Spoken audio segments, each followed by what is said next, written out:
Hey legends, happy Friday and welcome along to Hellmouth Hotline. I'm your host, Rodney Stewart, and since it's Friday, that means we're into the horror movie section of the week, and we're getting close to the end of the Friday the 13th series here. Pretty much the end of no, hold on, we've got another one after this. Sorry, I forgot about Jason X, so we still have to do that one yet. And of course there's the remake, and then there's Freddy vs. Jason, so we've got a bit to do yet. But this one here is Jason Goes to Hell, the final Friday. So yeah, you're kind of like, alright, they're promoting a movie here that is the final Friday again. It's not like that ever happened before. This is the final Friday the 13th movie, like it or lump it. But yeah, so as I said, cash cows, they're constantly going to go back and check them out every once in a while. And I know it's been a lot of years right now since we've had a Friday the 13th for Jason movie, whatever way you want to look at it. But yeah, I'm still not going to be surprised if we do start getting the reboots getting thrown into these very shortly, because they just seem to be rebooting the crap out of everything else. And I know that they do a remake of both this and Friday the A Nightmare on Elm Street, which, well, the Nightmare on Elm Street one wasn't great, but I haven't checked out the remake for this one yet. But that's where we're at. It seems these days is it just seems like all the original ideas at this point seemed to have been used up, and it just seems that they're rebooting steady these days. Yeah, or if they're not rebooting stuff, they're doing a lot of things that are continuations of existing properties, like Lord of the Rings right now. It just got a show out on Amazon Prime there for the Rings of Power, I think that one's called. Curious to check that out, but it's got nothing to do with horror. Goodness knows why I start going down these roads, but I do, so I do apologise. But we're here for Jason Goes to Hell, the final Friday. This was the one that I was remembering throughout the entire run of watching these here. I always had that memory of the hockey mask lying on the ground and Freddy Krueger's hand coming up out of the ground, grabbing the mask and dragging it to hell. Could never recall which of the movies it was, because back in the day we would have spent, me and a couple of friends would have got together on a Friday after work and whatnot, and we would rent a few movies, usually horror and whatnot, and get a few beer in, and we would sit and watch these movies on normally a Friday night. But there was that much drinking and smoking and fun happening that most of the time the movies were like just background noise and whatnot, and like some of them were watched and some of them weren't watched, and this one here was kind of one of the ones that was kind of watched at that stage. So this was released in 1993. It had a budget of 3 million and it made back 15.9. so I think now you can see, if you check out the money that it makes, you could see the drop and the returns for these movies at this point. The last three, maybe at this point, you could see a noticeable drop in the amount of money that they were making at the box office. So this one here was, let me see, 3 million budget, 15.9 million at the box office. It became the second worst performing film of the series after Jason Takes Manhattan. Again, that title just told you this franchise has got to a stage where we're just going to have fun with it and just do whatever the heck we want and just be ridiculous with it. They did. This movie here, a bit of a step up from Jason Takes Manhattan, But I have to say, it's not great. It has a good premise to it, but it does, after, which of the movies was it? That movie where the killer, was it Friday the 13th Part 4? Where Jason wasn't actually the killer, it was like a copycat killer. They sort of got down that road in this movie in a way that the killer in it is Jason, but it's not physically Jason until almost the end of the movie, if you get my meaning. At the beginning, it's been a few years after, he supposedly got ended in Manhattan, and at this point in the movie series they just give up on all continuity.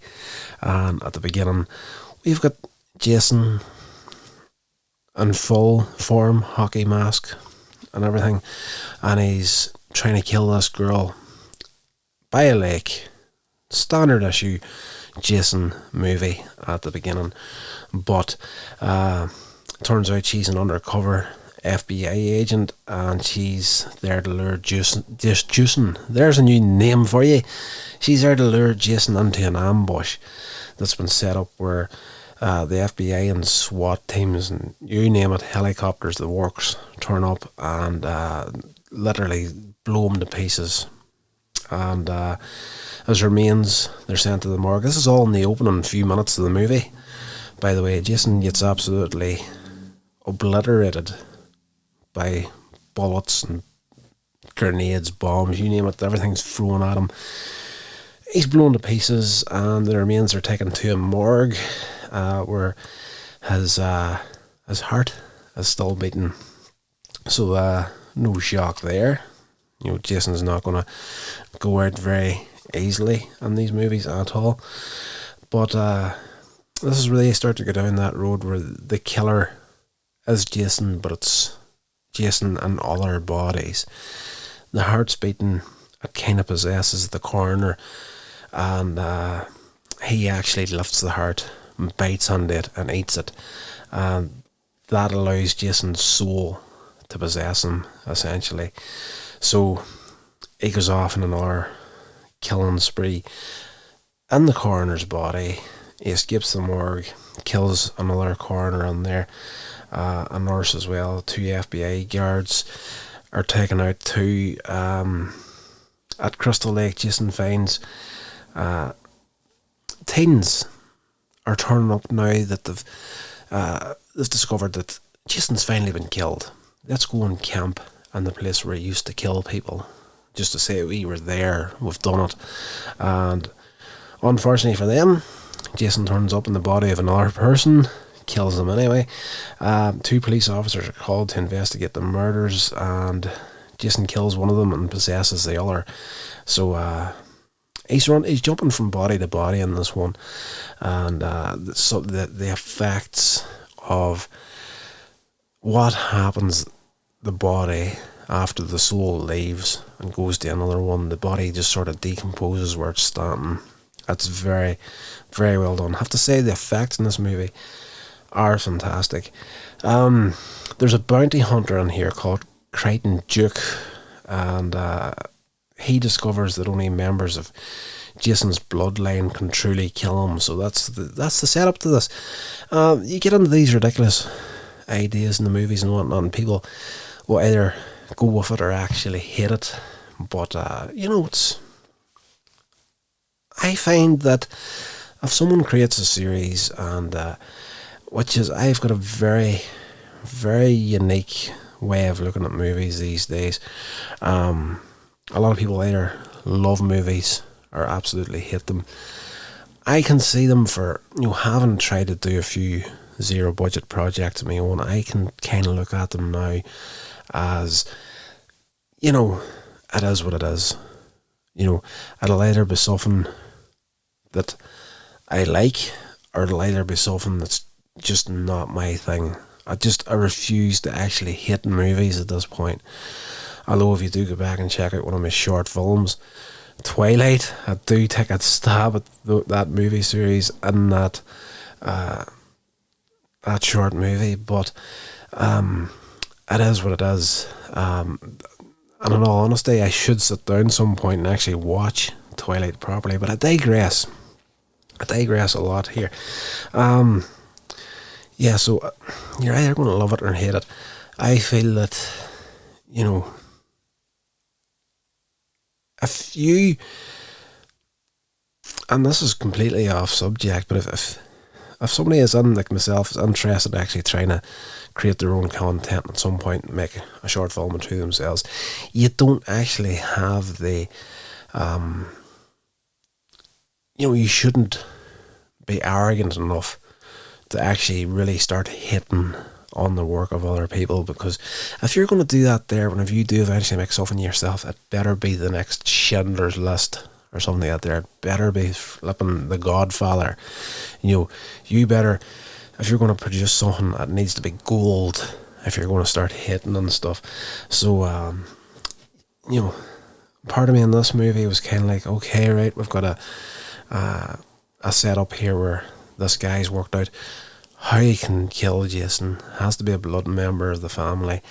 But the flip side to that is the blood member of the family can also resurrect him. You can either destroy him or make him, essentially.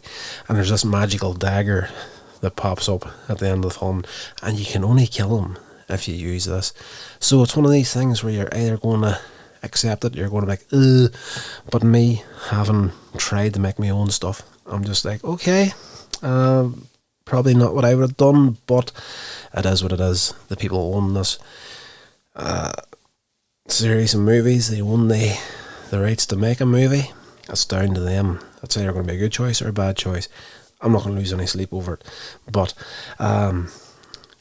goodness knows how the frick I get into that there, but I did. So yeah, this guy Crichton Duke, he discovers all this here. Jason's bloodline can kill him, and he can also return to his original near invincible state if he possesses a family member.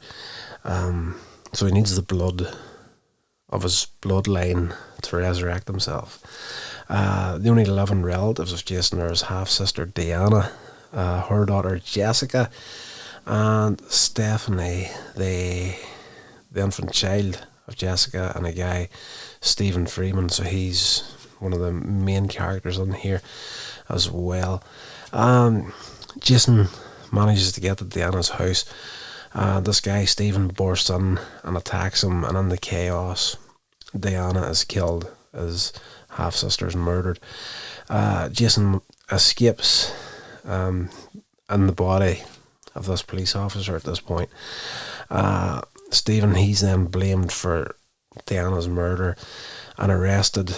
He manages to meet Duke in the prison cell. He's managed to get lifted as well for causing trouble. He reveals Jessica's relation to Jason, determined to get to Jessica before Jason does. Stephen then escapes from the jail, and meanwhile Jessica the relationship between these two is her daughter is Stephen's daughter, so they're an estranged couple, and here things aren't good. She is dating a TV reporter, Robert Campbell, and this is one of these guys that's one of these smug shits that you just know something's not right with him from the word go. Stephen gets to Voorhees' house to find evidence to convince Jessica, but falls through these rotten boards in the floor. Robert then enters the room and receives a phone call. This is the reporter guy, and reveals that he's attempting to spice up his show's ratings by emphasising Jason's return from the dead, and he's actually stolen Diana's body from the morgue for this reason, so he's got her stashed in this house. Jason bursts in and transfers his soul under Robert, and takes on this new body, and then you get as I said before, the effect of the previous body of Jason decomposing is very well done in this sequence. I do have to say, I need to actually look it up, but I was watching this movie and a few things started to jump out to me. Like, we are setting up in this movie for Freddy versus Jason. Sorry, I'm just typing in something here. Yeah, the deal was on the cards for the showdown between Jason and Freddy Krueger. So we are getting that in this movie, a bit of a setup to that too. But I was getting curious because, you need to look about in this movie a little bit. There's a few things that will jump out to you, and one is blatantly obvious in this movie. The Necronomicon is in the house, and that is, if you don't know, the Book of the Dead from The Evil Dead. So I take it to be that it was the exact same cover, almost, maybe a slight change in it, but very, very close to what we know from The Evil Dead. So I was thinking, and I don't know if this was ever on the cards, but was there ever going to be a connection between, and it's highly unlikely now that would ever happen, but were they actually going to, at one point, maybe cross over A Nightmare on Elm Street, Friday the 13th with The Evil Dead? Could be an interesting concept, but the book is there. There's no getting around it. This is all before this reporter busts in, then Jason turns up, kills him, steals his body, and whatnot. Jason leaves. Stephen, he's in pursuit after him, and then attempts to possess Jessica in order to get reborn. So that's his whole goal here, Jason. He's stealing bodies to try and get to this girl or her daughter to possess that body, and then that body will actually change into the Jason we all know and love with the hockey mask. So Stephen temporarily stalls Jason by running him over, and when he tries to explain the situation to Jessica, she doesn't believe him, throws him out of the car, and she goes to the police station to kind of report that my ex-boyfriend or whatever, the father of my child, has gone mad, and he's just tried to kill my current love interest, who she doesn't know is actually possessed by Jason at this point. In the prison, or in the jailhouse, Jessica meets Drake and is given a mystical dagger. Did I just jump? I did jump a heck of a lot through my notes here. Jason arrives at the police station as this reporter, and he starts killing all around him, everybody in his path, to try and get Jessica, and he almost gets her. He's just in the process of just, I'm about to transfer my soul over to you, change into my old self once again, but Stephen pops up, stops him again. The chaos allows Duke to escape from his cell. Now, believing Stephen, Jessica goes with him to a diner to retrieve the kid. She left the kid with a babysitter at the diner earlier on, and of course, she knows if Jason can't get her to go after the daughter. Jason arrives. He's attacked by the shop's owners. He kills him along with a waitress, and managed to. There's a little waitress. She managed to shoot him with a shotgun and impale him with an iron rod. Jessica and Stephen discover a note from Duke. He's got there before them, and he's telling them that he has the kid, and he's demanding that Jessica meet him at the Voorhees house alone. So he worked out how he can kill Jason. He's one of these guys, it's just like bounty hunter material, and at the beginning of the movie, like, he's on TV being interviewed about it, and he's like, I'm going to go after Jason Voorhees, I'm going to prove it was all real, I'm going to end him, I know how to kill him, I know how to finish everything. So yes, this is a setup towards the end of the movie. Jessica meets Duke, and she's given the mystical dagger that pops up in this movie that was never any talk of before in the entire series up to this point. But again, these guys own the property, they can do whatever the hell they want with it, and after Jason takes Manhattan, I'll eat up anything they're willing to serve out whenever it comes to these movies, because it is just bubble gum for the brain at the end of the day. Hard to beat. I'm loving it. Yeah, Duke, he gives her the mystical dagger and says she can use it to kill Jason permanently, and only she can do it. He can't do it because he's not the bloodline.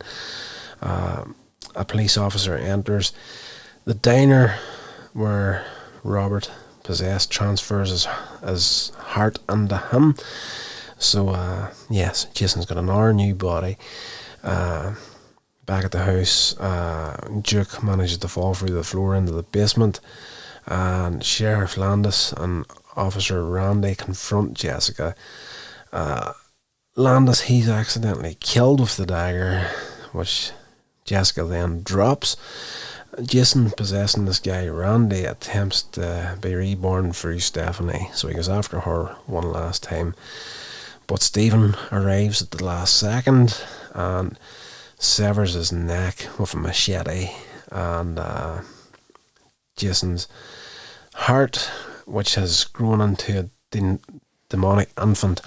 It's, some of the stuff that happens in here is weird and unexpected, and this is one of the things that happens in this movie. It's the possession sequence is a little bit different each time, and this stage where the body's actually killed and he's still possessing it, this little weird baby-sized creature busts out of the body and runs across the floor.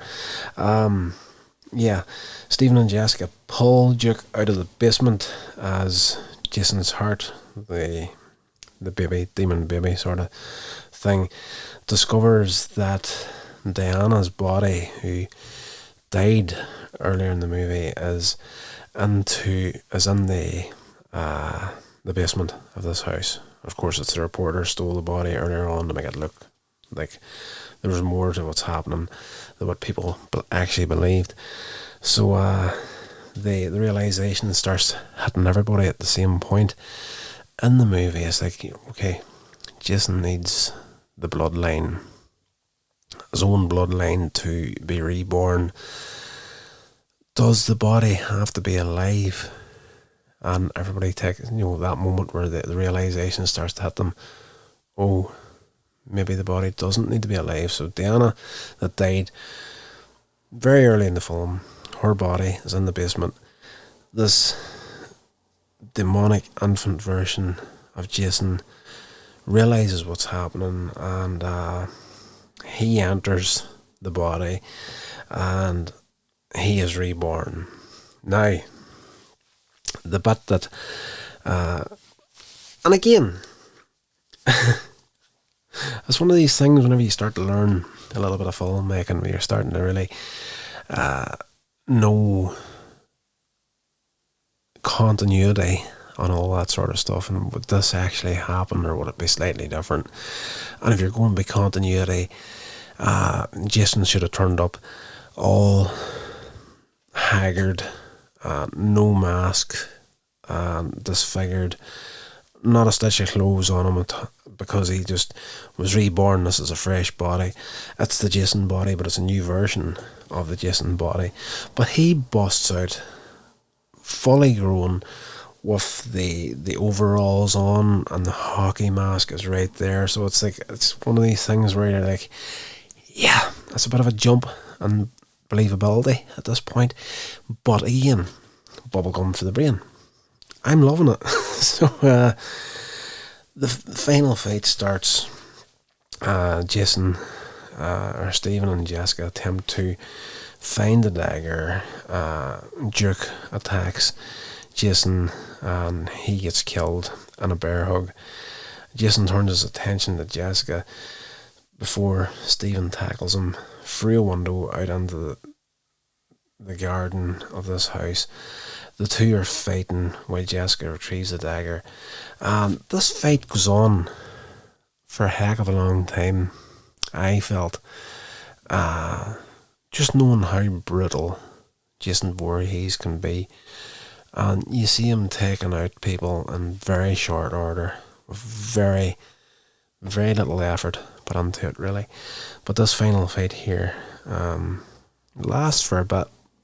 And this guy, Stephen, manages to, well, not really hold his own, but he takes a severe beating off him. And I'm just thinking to myself the whole time I was watching it, I mean, Jason would have took him out a lot quicker than that. But it is what it is. Jessica, managed to get hold of this magical dagger. Jason turns his attention back to her before, hold on, I'm lost my notes again. Yes, she gets the dagger and she stabs Jason through the chest. And as the souls Jason accumulated over time are released, it's the effects at this point are late 80s, early 90s as you can get. It's some of the practical effects were amazing in this movie, very, very good.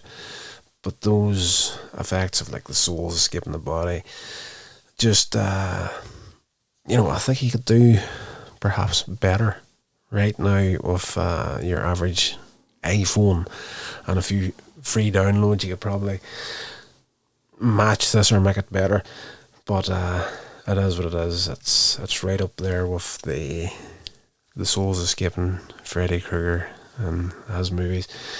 But yes, all the souls start escaping from his body as the magical dagger takes effect. Demonic hands burst out of the ground, and this effect at the end of the movie is class. Again, practical. So Jason is going to hell essentially at the end of this movie. He gets stabbed with this dagger. He's got no hope of coming back, as the way they're setting it up at the end of this movie. Doesn't really hold true whenever you get to Freddy versus Jason, but you're going to end off the Friday the 13th series. This was the way to do it at this point, but they do leave that open-ended finish to the movie. So that's great. That end sequence is fantastic. All these arms, demonic hands, burst out of the ground, grab hold of Jason and start dragging him into the ground. And it's very similar to, if you've ever seen the movie Dragged to Hell, I want to say it's called. It ends off in a similar way, where these arms burst out of the ground and drag this person to hell. But for some reason, this one here, there's not so much fire and brimstone been shown as it happening, but it's memorable. It'll stick in your head for a bit. So he's pulled into the ground. He's dead. He's been taken to hell at the end of it. Jason and Stephen and Jessica then reconcile at the end of the movie. They're going to live happily ever after with their kid, and they walk off into the sunrise, holding the baby girl. And it's that nice little finish where, yes, the heroes walk off into it's the sunrise, it's not the sunset, but it is what it is. Later, we get a shot, and this is the one I was thinking about the whole time. A dog manages to unearth Jason's mask while rooting through the dirt in the garden, and Freddy Krueger's laugh is heard as his gloved hand bursts out of the dirt and pulls Jason's mask into hell. So it was one of these things where I can remember that really jumping out to me because this movie, it's okay. It's better than Jason Takes Manhattan, but it's not fantastic. And that whole idea of Jason's body getting destroyed at the beginning of the movie, and he's possessing different bodies to get to a point of being reborn, was just a little bit too close to that earlier idea in the series where it was a copycat killer. I was just like, okay, I would rather see the real Jason Voorhees, going through this movie, doing his thing. So, for me, I didn't enjoy the movie so much on the first go around, and maybe equally as much in this watching around as well, but I do recall that end to that movie. It was just like that quick little shot of Freddy Krueger's hand and glove bursting out of the ground was the last thing you were expecting whenever we watched it the first time around. And the fact that I was looking forward to it so much, the payoff is great at the end of this movie. For a very, very mediocre film, that quick shot made it for me. Fantastic. But I do have to say, having looking back, this is almost I don't know, there's something about Jason X that just is a bit of there's a disconnect between that and the rest of the series for me. I don't know why that is, but yes, this is if they were going to finish it off, this was the way to do it and set it up for Freddy versus Jason. But then of course we get Jason X as well, which is one of those films you're either going to love or detest again. There's no middle ground at a certain point in these movies, I feel, in my own humble opinion. The concept of Jason Voorhees is very good, but he's a very, very two-dimensional character as well. Yeah, there's not much depth to him. He's just a mad bastard, essentially.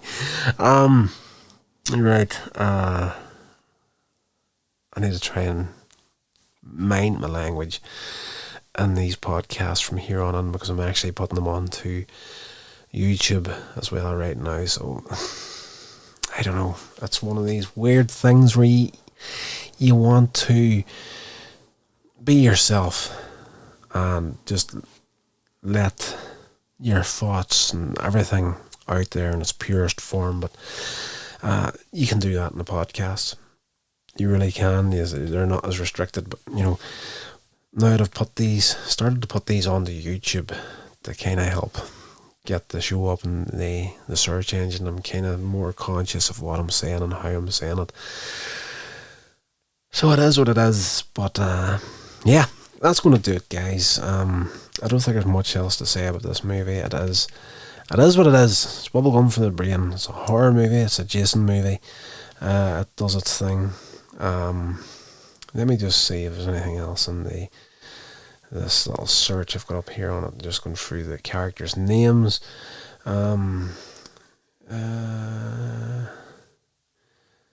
This film was the first time in the series to be distributed by New Line Cinema. So yeah, set after the events of Friday the 13th, the film Jason Takes Manhattan. The film follows Jason's spirit as it possesses various people, blah, blah, blah, blah, blah, blah, blah, blah, blah, blah. We've already done all that there. The film was conceived by co-writer and the director under Cunningham, producer and director of the first film.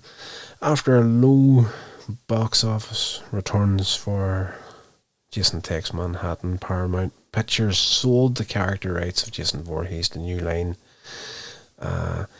Jason Goes to Hell was free after it got released 1993. So yeah, New Line got the rights to Jason, and of course this was their idea. We're going to cross over that with A Nightmare on Elm Street. But again, the Necronomicon popping up in the movie was a bit of a shock. I was just like, I was sitting watching and I was like, that cannot be the Necronomicon, and I looked at it. But let me just check that before we go any further. I'm just going to jump on to Google as we're recording. In Friday, oh, hold on. In Jason Goes to Hell, was that the Necronomicon? Hopefully I spelled that right. Let me just see what it says here. The Necronomicon was found by Stephen Freeman in the Voorhees house, implying that it may have been this book that gave Jason his power. In the comic series Freddy vs. Jason vs. Ash, Freddy Krueger used the Necronomicon to resurrect him and later to increase his power so he could use it in the real world. There you go. So this is a connection to a comic book as well. So yeah, there's a lot of stuff that you can uncover whenever you just have the common sense to start looking stuff up. So that's new information to me. That's class. I'm going to have to look a little bit more into that there, and we'll maybe revisit that in a later episode of Hellmouth Hotline. Right, that's going to do it. It was the Necronomicon. The possibilities are endless. That's why I love movies. You can do whatever the heck you want, as long as you have the funding to actually achieve your goals. So yeah, guys, that's going to do it for this episode. I hope you enjoyed it. If you did, please rate and review, share it along, all that good social media stuff. I will love you forever, and until the next episode, whatever you're doing, I hope you're doing it safe, and I'll talk to you all then. This has been a production of Coins Age Media. Thank you so much for listening.